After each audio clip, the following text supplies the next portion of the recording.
हरी बोलो, हरी हरी बोलो, हरी हरी बोलो जी। कैसे हैं आप सभी मेरे लड्डू लाडो कन्हैया केशव, मेरे प्यारे बिहारी लाला, मेरे गोपू लाला की असीम कृपा से आप सब बहुत अच्छे होंगे जी। आशा करती हूँ आप सभी मेरे लाला लाली की सेवा में मगन मस्त होंगे, उनकी कृपा का, उनकी लीलाओं का आनंद हर पल हर क्षण ले रहे होंगे जी। एक नए विषय, एक नई चर्चा के साथ आप सभी का स्वागत है मेरे लाला लाली के चैनल में, आप सभी के चैनल में लड्डू गोपाल लाडली डायरीज में जी। और आप सभी दर्शन कर लीजिए। और देखिए मेरे बिहारी लाला ने आज जो पहना हुआ है, आज मेरे लाला ने अपना जो नाइट सूट्स हैं इनके आए हैं कुछ नए, तो आज इन्होंने वो ही धारण किया है जी। और गर्मी बहुत ज़्यादा है, लाला का भोग लग चुका है और बस भोग लग जाने के बाद में मैं जो भी मेरे लाला की पाग होती है, मुकुट होता है, वो सब हटा देती हूँ जी। आज एक नए विषय, एक नई चर्चा के साथ मैं फिर से हाजिर हूँ, तो चलिए शुरू करते हैं अपने चर्चा को। हरि बोलो जी। तो चलिए शुरू करते हैं आज के ब्लॉग को। हरि बोलो, हरी हरी बोलो जी। तो आज का जो विषय है वो है कि भोग में जो तुलसी पत्र हम लगा देते हैं लाला लाली को, जो भोग में हम चढ़ा देते हैं, उन तुलसी पत्र का हमको क्या करना होता है, और जिनके पास तुलसी पत्र ना हो वो कैसे भोग लगाएं, और जो हम लाला को भी तुलसी पत्र अर्पण करते हैं क्या वो हम भोग में लगा सकते हैं। तो चलिए शुरू करते हैं ब्लॉग का जी। सबसे पहला जो प्रश्न है वो है कि भोग में लगे तुलसी पत्र का हमें क्या करना होता है। तो देखिए, न जाने कितने शुभ कर्मों के फल से, पहले मैं आपको ये बता दूं, तो आपको भोग लाला का मिलता है। न जाने कितने शुभ कर्म आपके होंगे जन्मों के, जिससे आपको लाला का भोग का एक ग्रास भी अगर मिल जाता है, तो मैं आपको शब्दों में क्या ही बताऊं कि आपकी क्या ही किस्मत होती है। और उसमें फिर तुलसी मैया का जो अंश होता है और लाला का महाप्रसाद होता है, तो फिर उस भोग को कहना ही क्या है। तुलसी माता की अगर मैं आपको गुण बताऊं, अगर मैं आपको इनका महत्व बताऊं, तो सभी को, मेरे लाला लाली के प्रेमियों को, भक्तों को पता है कि तुलसी मैया मेरे लाला के हृदय में वास करती हैं और कितनी ही प्रिय हैं वो। जिन घर में तुलसी माता का पौधा हरा भरा रहता है, बिल्कुल चहकता रहता है, उस घर में सदैव मेरे नारायण, मेरे हरि, मेरी महालक्ष्मी माँ, मेरी लाडो का वास होता है जी। कभी कोई भी संकट उस घर पे आ नहीं सकता, अकाल मृत्यु नहीं हो सकती, दुख दरिद्रता कभी भी नहीं आ सकती है जी। तुलसी माता के पास यदि हम सुबह केवल सिर्फ आप दीपक ना प्रज्वलित करके केवल आप जल अर्पण कर दें और शाम को विधिवत उनकी पूजन करके जो दीपक होता है दीप प्रज्वलित करें, तो समझ लीजिए फिर आपके तो न जाने कितने जन्मों के पाप से आप मुक्त होगे, आपके घर में खुशियां आएंगी और आपके घर में खुशियां ही खुशियां बरसेंगी जी। मेरे लाला लाली की असीम कृपा बरसेगी जी।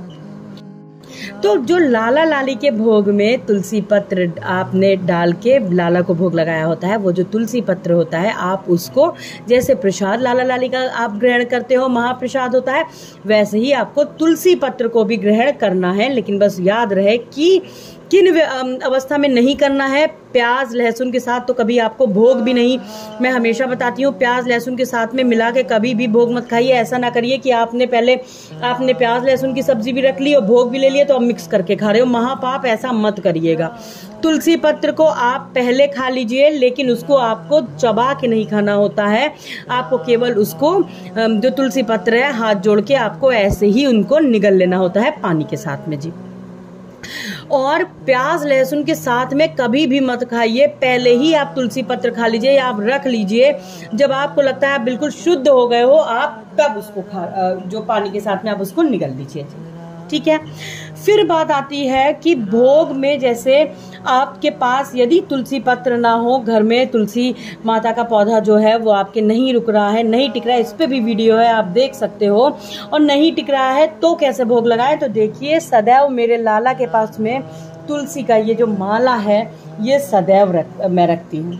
और ये जो तुलसी का माला होता है, ये तुलसी माता की जो लकड़ी जो सूख जाती है उन्हीं का माला होता है। आप इनका भोग आपको क्या करना है, थाली लेनी है, थाली में आपको बस साइड में ये भोग या तो आप छुआ दीजिए या आप रख दीजिए, आप लाला लाली को भोग लगा दीजिए।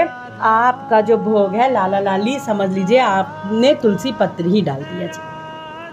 भोग हटा देने के बाद जब आपने तुलसी माला हटा दिया, बस आपको थोड़ा सा इसमें जल छिड़क दीजिए, माला आपका फिर से शुद्ध हो जाता है जी। इसी तरीके से जिन घरों में तुलसी माता का जो जैसे पौधा है वो किन्हीं कारणवश से वो सूख गया है, तो जो लकड़ियां होती हैं आप लकड़ियों को भी इकट्ठा करके आप रख सकते हो।